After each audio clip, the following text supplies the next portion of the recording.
오늘은 겁도 없이 담대하게라는 제목으로 함께 말씀 나누도록 하겠습니다. 최근에 유튜브가 큰 유행을 하면서 쓸데없이 겁을 주는 사람들이 굉장히 많아졌습니다.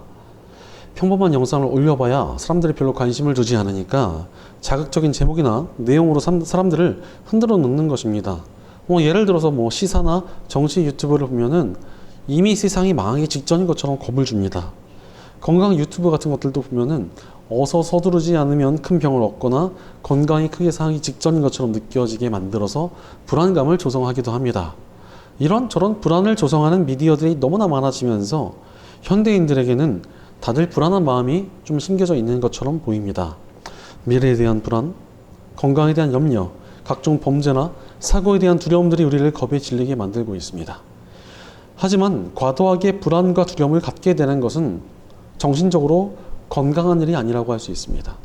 실제로 기독교의 메시지들 중에서도 과도하게 두려움을 심어주는 것들은 좀 건강치 못한 메시지일 경우가 굉장히 많습니다. 실제로도 이단이나 불건전한 단체들이 공포심을 자극해서 사람들을 미혹하는 경우가 정말 많습니다. 심지어 교회 안의 메시지라고 하더라도 과도하게 두려움을 심어주는 것, 그래서 성도들에게 공포심만을 자극하고 거기서 끝낸다면은 그것은 절대 좋은 메시지가 아니라고 할 수 있습니다. 실제로 성경의 메시지는 우리를 불안과 두려움에 머물게 하질 않으십니다. 불안과 두려움을 넘어서 하나님으로 인한 소망을 얻게 하는 것이 하나님의 말씀이지 않습니까? 하나님께서는 우리가 두려움과 불안 속에 머물게 하기를 원치 않으십니다. 그런데도 우리가 두려움과 불안에 사로잡혀 있으면 어찌 되겠습니까? 일단 자기 마음이 제일 괴롭습니다. 겁에 질려 있으니까 얼마나 스트레스가 크겠습니까? 게다가 공포라는 것이 점점 우리를 갉아먹습니다.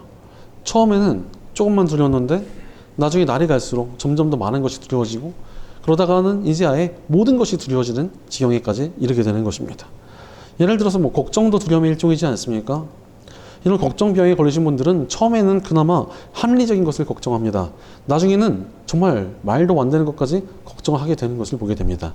어떤 분은 재산만 한 수십억에다가 자기 건물도 가지고 있습니다. 그런데 그분의 딸이 예술을 하겠다고 했다는 것입니다. 그래서 예술을 하면은 밥도 못 벌어 먹고 살 수 있는데 갑자기 그분이 걱정을 시작하는 것입니다. 그러더니 우리 딸이 굶어 죽으면 어쩌나를 진심으로 걱정하면서 불면증까지 오셨다는 것입니다. 본인이 수십억대 자산가에 건물까지 있는데 딸이 굶어 죽기란 정말 쉽지 않지 않겠습니까? 바로 두려움과 불안에 사로잡히면은 정상적인 판단이 아예 되질 않습니다. 그래서 자기도 모르게 어리석은 선택을 하거나 바보 같은 행동을 하게 되는 것입니다. 실제로 보이스피싱 같은 사기를 당하시는 분들 보면은 이 사기꾼들이 겁을 확 줘가지고 정상적인 판단을 흐리게 만들어서 사람을 속입니다. 그러니 똑똑하신 분들도 어이없게 당하는 경우가 굉장히 많다는 것입니다. 마찬가지로 두려움과 불안에서 벗어나지 못하면 제대로 된 삶을 살아가기가 어렵다는 것입니다. 이 신앙에 있어서도 마찬가지 아니겠습니까? 겁에 질려 있으면 신앙이 온전할 수가 없습니다. 신앙으로 인한 담대함과 평안함이 없다면 분명히 내 신앙에 뭔가 문제가 생겼다는 뜻이지 않겠습니까?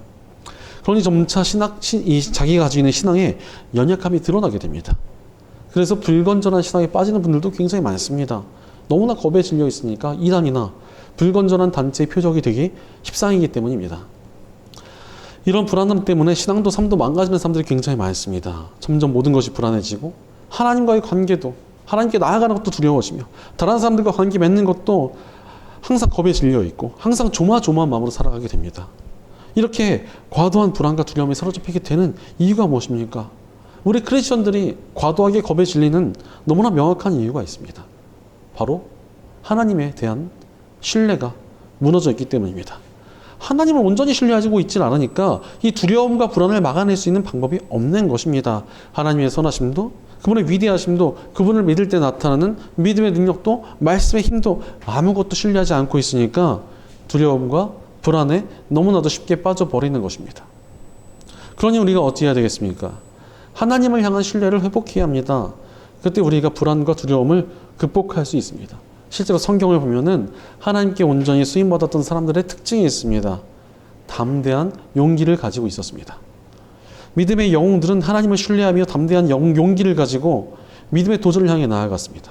우리도 마찬가지입니다. 하나님을 신뢰하는 마음을 회복할 때 담대한 용기를 얻을 수 있다는 것입니다. 그래서 미국의 신학자 팀 켈러도 이렇게 말했습니다.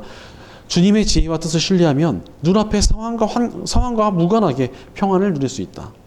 하나님을 신뢰하기만 하면 어떤 상황이나 환경에 닥쳐와도 담대하게 살아갈 수 있으며 믿음의 평안을 누릴 수 있다는 것입니다.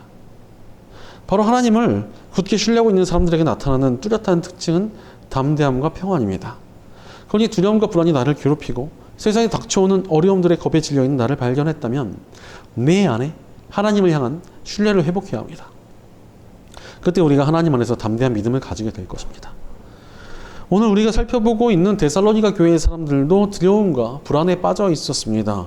바로 이단들이 슬그머니 들어와가지고 곧 세상의 종말이 다가온다 라면서 공포감과 두려움을 심어주었습니다. 그래서 데살로니가 교회의 사람들의 일상이 망가지고 평안이 깨져버렸습니다. 그렇게 흔들리고 있던 데살로니가 교회를 향해서 바울이 편지를 쓴 것이 데살로니가 후서입니다. 마지막 때가 다가오고 있고 악이 날뛸 것이지만 절대로 두려워하지 말고 담대해야 된다라고 바울은 이야기하고 있는 것입니다. 바로 바울은 데살로니가 교회 사람들에게 용기를 불어넣어주며 그들 안에 담대함을 회복시켜주고자 했습니다. 이 메시지는 지금 우리에게도 동일합니다. 우리 역시도 하나님 안에서 담대해야 합니다. 그렇다면 우리가 구체적으로 어떻게 하나님 안에서 담대한 마음을 가지고 살아갈 수 있겠습니까? 첫째로 하나님의 강하심을 믿을 때 우리 안에 담대함이 회복됩니다. 이 세상에 악한 것들이 아무리 넘쳐나도 악한 것들이 완전한 승리를 거두지 못합니다. 악랄한 독재자들이나 정권들도 끝을 맞이하고 악한 것들이 아무리 범람해도 언젠가는 그칠 때가 찾아옵니다. 왜 그렇습니까? 하나님께서 그들을 다 억누르고 계시기 때문에 그렇습니다. 오늘 본문 6절을 보면 여러분이 아는 대로 그 자가 지금 억지를 당하고 있지만 그의 때가 오면 나타날 것입니다 라고 말씀하십니다. 지금 이 세상을 보면은 하나님을 반항하는 문화와 정신이 가득합니다. 이렇게 악한 세상은 정말 금세 망해야 될 것 같은데 그 와중에 정의가 승리할 때도 있고 선한 사람들이 잘 되기도 하고 부흥이 일어날 때도 옵니다. 악한 세상에서 선한 역사가 나타날 수 있는 이유가 무엇입니까? 우리 하나님께서 이 악한 세력들을 억제하고 계시기 때문입니다. 악한 마귀가 아무리 난리를 쳐도 하나님께서 그들을 막고 계시다는 것입니다. 실제로 지금의 시대만 봐도 정말 악해지고 있는 것은 맞습니다. 마약이 유행하고 하나님께서 정하신 성별의 구분을 무너뜨리려는 성혁명이 일어나고 있고 서로를 향한 분노와 미움이 가득하며 음란한 정신이 온 세상을 가득 채우고 있습니다. 너무나 악한 세상이지만 그래도 이 세상이 아직 망하지 않고 있습니다. 하나님께서 악을 억제하고 계시며 구원받을 이들을 늘려가고 계시기 때문입니다. 다만 이 세상은 점점 더 악해지며 심판을 향해 가게 될 것입니다. 하나님께서 정해놓으신 마지막 때가 있기 때문에 그렇습니다. 이어서 7절을 보면은 불법의 비밀이 벌써 작동하고 있습니다. 다만 억제하시는 분이 물러나실 때까지는 그것을 억제하실 것입니다 라고 말씀하십니다. 이 말씀처럼 분명히 악한 세력들이 활동하는 것은 맞습니다. 인류가 죄에 무릎 꿇고 타락한 이후에 이 세상이 계속 악해져 가고 있습니다. 하지만 그 와중에도 우리 하나님께서는 세상의 어둠을 억제하신 우리를 보호하고 계십니다. 물론 마지막 때로 갈수록 악한 세력들이 더 발악을 할 것입니다. 우리 예수님께서 다시 오시는 그 마지막 때가 오면 모든 악한 것들은 다 심판받을 것이기 때문에 최후의 발악을 하는 것입니다. 그러나 하나님께서는 마지막 때까지 우리를 보호하시고 지키시며 인도해 주실 것입니다. 우리 예수님께서 뭐라고 약속해 주셨습니까? 세상 끝날까지 우리와 함께 하시겠다라고 약속해 주셨습니다. 그 약속처럼 지금도 우리와 함께 하고 계십니다. 게다가 우리 하나님께서는 이 세상의 모든 악을 이기실 수 있는 분이십니다. 어떤 거대한 악도 하나님 앞에서 두려워 떨 수밖에 없습니다. 우리 하나님께서는 모든 만물보다 크시며 온 우주를 한 손으로 통치하시는 위대하신 하나님이시기 때문에 그렇습니다. 그러니 우리가 무엇을 두려워하겠습니까? 우리는 우리와 함께 하시는 전능하시며 강하신 하나님을 신뢰함으로 담대해야 합니다. 그럼에도 불구하고 우리의 믿음이 흔들릴 때가 있습니다. 왜 그렇습니까? 악이 너무나 득세하고 세상이 점점 악해지는 것처럼 보일 때 너무 불안해집니다. 너무나 강력한 악이 나타나고 너무나 악한 것들이 넘쳐날 때 우리 마음이 불안해지는 것입니다. 최근에 길거리에서 일어난 테러 사건들과 인터넷에 재미삼아 올린 테러 예고 글들을 보면서 우리는 인간의 악함에 다시 한번 실망했고 세상이 가득 차 있는 이 악의에 절망하게 되었습니다. 이런 세상을 살아가게 될 때 우리의 믿음을 지킨다는 것이 쉽지 않습니다. 게다가 시간이 지날수록 악이 점점 더 거대해지는 것처럼 보입니다. 오늘 본문 9절을 보니까 그 불법자의 나타남은 사탄의 작용에 따른 것인데 그는 온갖 능력과 표징과 거짓 이적을 행하고라고 말씀하고 계십니다. 악한 사탄의 영향에 따라 세상은 점점 하나님을 대적하고 거스를 것입니다. 심지어 악한 세상이 강해 보이고 기적 같은 일을 이뤄내는 것처럼 보이기도 할 것입니다.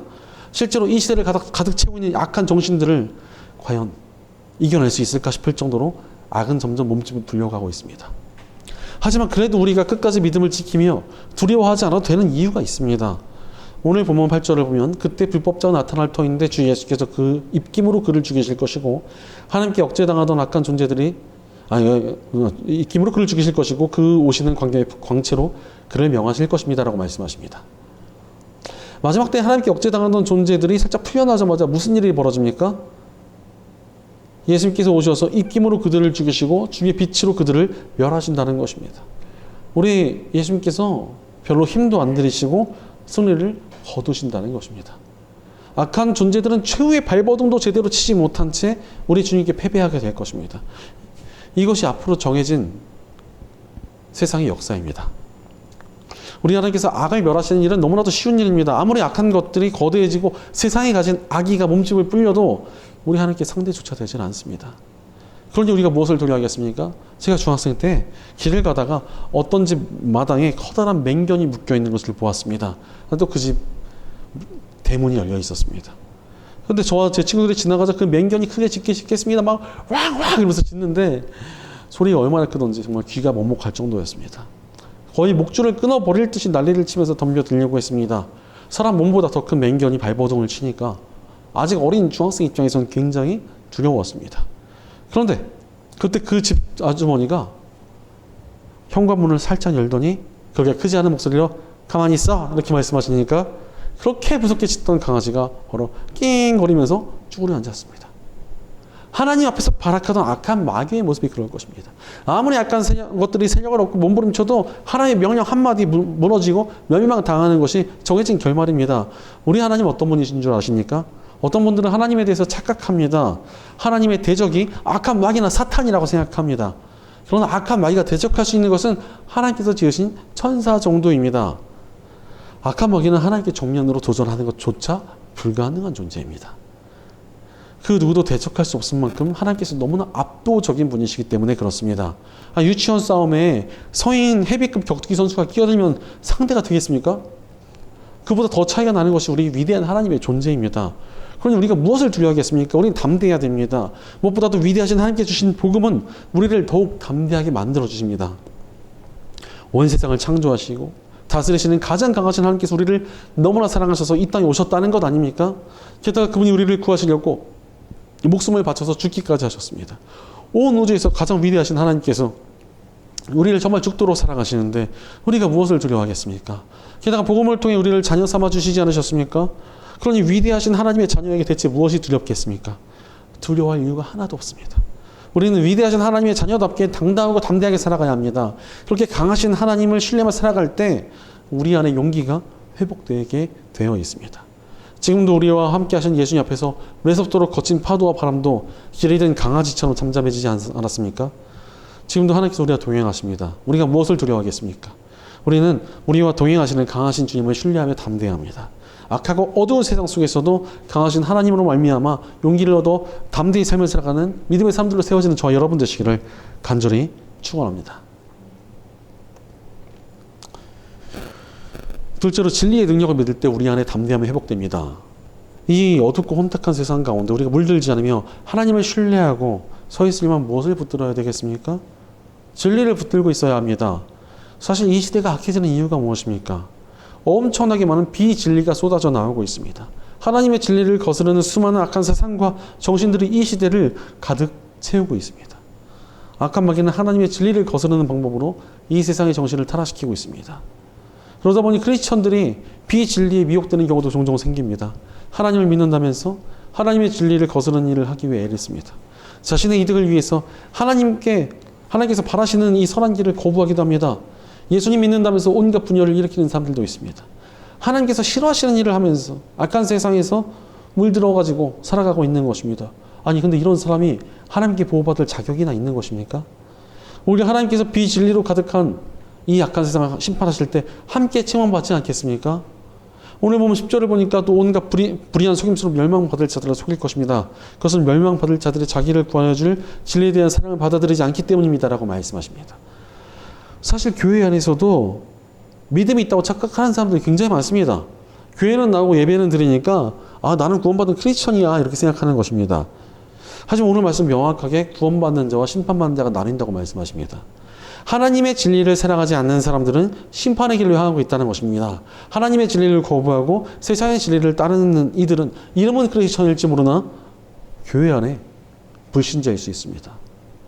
제가 신학대 다닐 무렵에 어떤 전도학 교수님이 복음 전도를 해가지고 10명의 불신자에게 예수님을 믿겠다고 결단하는 영접 기도를 받아오라는 과제를 내주셨습니다. 10명을 전도해오라니까 좀 쉽지 않아 보였습니다. 그래서 일단은 저는 제가 다니던 교회 내에서 좀 구원 받았는지 안 받았는지 좀 아리까리한 사람들한테 먼저 가서 복음을 전해보았습니다. 참 안타깝게도 아리까리 했던 사람들은 정말 단 한 명도 빠짐없이 구원의 확신이 없었고 나중에 이 사람은 좀 괜찮겠지 했던 사람들조차 구원의 확신이 없었습니다. 그래서 교회 밖으로 단 한 걸음도 나가지 않았지만 10명을 예수님께 돌아오게 하며 과제를 마무리했던 기억이 있습니다. 되게 무서운 일 아닙니까? 겁난 번지르르 해 보이지만 교회 안에 불신자가 너무나 많습니다. 그런 분들의 특징은 믿음은 있지만 불안해하며 진리를 사랑하고 있지 않습니다. 그러니 하나님의 보호하심도 하나님께서 주신 진리의 능력도 알지 못하고 살아가는 비극이 발생하는 것입니다. 그러나 우리가 진정으로 하나님을 믿고 진리 대신 예수님을 사랑하며 온전한 믿음 안에 서 있으면 하나님께서 주시는 능력이 나타납니다. 바로 하나님께서 주시는 평안과 담대함 그리고 진리로부터 임하는 능력이 나타나는 것입니다. 그러니 우리는 진리 안에 머물러야 합니다. 실제로도 진리를 떠나 있으면 우리 마음에 안정이 사라집니다. 사람의 영혼은 하나님 곁에 있어야 평안을 누릴 수 있는데 진리에서 멀어지니까 하나님과도 점점 멀어지게 되고 그러니 나의 영혼이 깊은 불안감 속에 물들어 버리게 되는 것입니다. 그러므로 우리가 이 혼탁한 시대 가운데 하나님의 보호하심 속에 머무르려면 진리를 붙들어야 합니다. 그때 우리 영혼이 평안해지고 마음이 담대해질 수 있습니다. 바로 우리는 하나님의 진리를 붙들며 담대해야 합니다. 게다가 우리는 단순하게 하나님의 보호 안에서 가만히 숨어만 있는 존재들이 아닙니다. 하나님께서 우리를 이 땅에 두신 이유가 있습니다. 그냥 고통을 견뎌보고 악한 세상 한번 버텨보라고 하나님께서 이 땅에 우리를 주신 게 아닙니다. 이 땅을 구하고 악한 세상을 변화시키며 승리를 거두라고 이 땅에 우리를 보내주신 것입니다. 그렇다고 우리가 이 거대한 세상을 어찌 이길 수 있겠습니까? 진리를 붙들어야 합니다. 역사적으로 기독교가 진리를 붙들지 않으면 늘 부작용이 생기고 연약해졌습니다. 예를 들어 십자군은 진리가 아니라 군사적인 힘을 의지했습니다. 그 결과 십자군 원정은 비참한 패배로 끝나버렸습니다. 지금 이 시대도 마찬가지입니까? 진리가 아니라 교회가 크기나 교회의 숫자, 물질적인 힘에 의지하니까 오히려 교회가 타락하고 세상에서 이미지는 아주 박살이 나버렸습니다. 반면 초대교회는 너무나도 연약한 교회였지만 진리를 붙들었기에 당대 최강대국이었던 로마를 변화시키고 온 세계에 영향을 끼치지 않았습니까? 바로 진리의 능력이 있음을 믿으시기 바랍니다. 그 진리가 우리로 하여금 하나님과 가까워지게 하며 세상을 이기게 하고 담대하게 만듭니다. 그러니 진리를 붙들면 담대해야 합니다. 바로 담대히 이 땅에서 승리를 거두기 위하여 한 걸음을 내딛고 나아가야 합니다. 그럼에도 불구하고 진리를 붙들지 않고 살아가는 사람들이 너무나 많습니다. 진리를 붙들고 있다가도 흔들리는 사람들이 꽤 있습니다. 왜 그렇습니까? 하나님의 진리를 붙들고 있는 것에 능력이 있다는 것을 의심하기 때문에 그렇습니다. 이 악하고 타락한 세상은 너무나 거대한데 하나님의 진리를 붙든다고 저것들을 이겨낼 수 있을까 하는 의심이 생기는 것입니다. 정말 진리의 능력이 있는 것이 맞긴 한가? 이러한 의심에 넘어진 사람들이 굉장히 많습니다. 물론 진리를 붙드는 것에 능력이 있다는 것이 현실에서 바로 뚜렷하게 나타나지 않기 때문에 우리 마음이 흔들릴 수 있습니다. 그러나 오늘 본문 11절을 보면은 그러므로 하나님께서 미혹하게 하는 힘을 그들에게 보내셔서 그들로 하여금 거짓을 믿게 하십니다 라고 말씀하십니다. 이 말씀을 잘못 해석하면 굉장히 시험이 될 수 있습니다. 하나님께서 사람들을 미혹하셔서 골탕 먹이게 하시려는 것처럼 보일 수 있기 때문입니다. 그런데 그것은 하나님께서 진리를 붙들고 있는지 아닌지를 거르시는 과정을 말합니다. 사실 여러분 진리를 붙들고 있으면 흔들리지 않습니다. 진리를 붙들어서 하나님께서 주시는 평안과 능력을 맛본 사람이 어떻게 흔들릴 수 있겠습니까? 이것을 맛보지 못하면 12절 말씀처럼 진리가 아니라 불의를 기뻐하며 살아가게 됩니다. 그런데 우리의 마음을 잘 체크해야 됩니다. 내가 정말 진리를 기뻐하며 살아가고 있는가?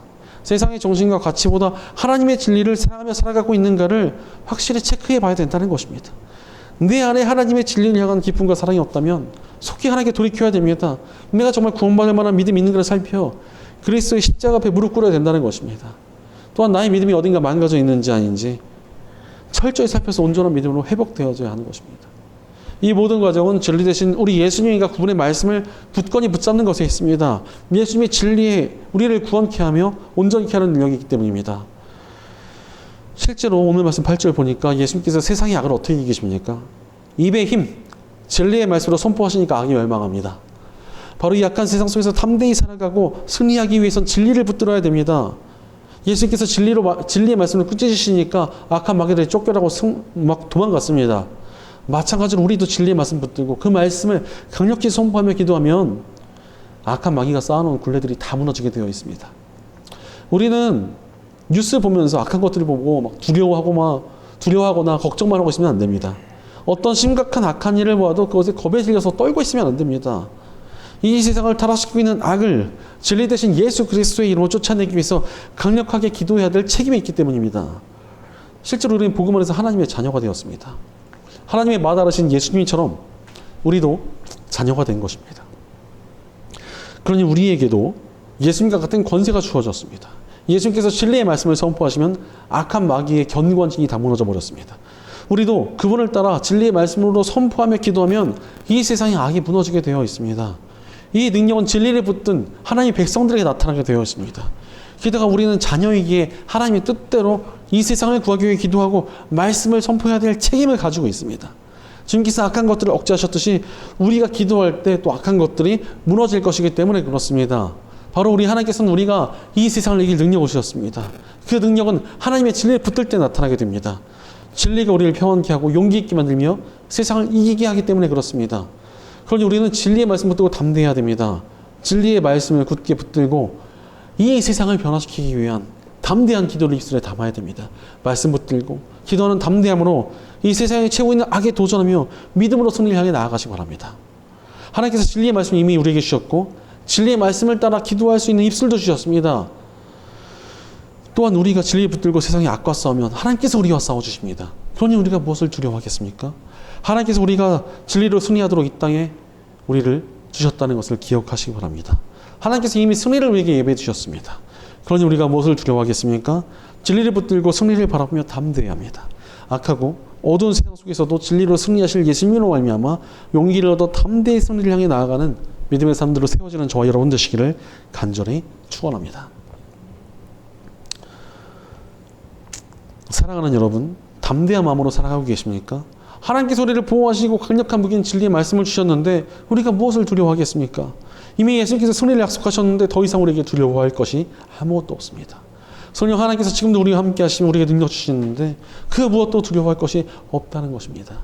영국의 목회자 오스왈드 챔버스는 이렇게 말했습니다. 하나님을 경외하지 않으면 하나님을 경외하면 두려울 것이 없어지지만 하나님을 경외하지 않으면 모든 것을 두려워하게 된다.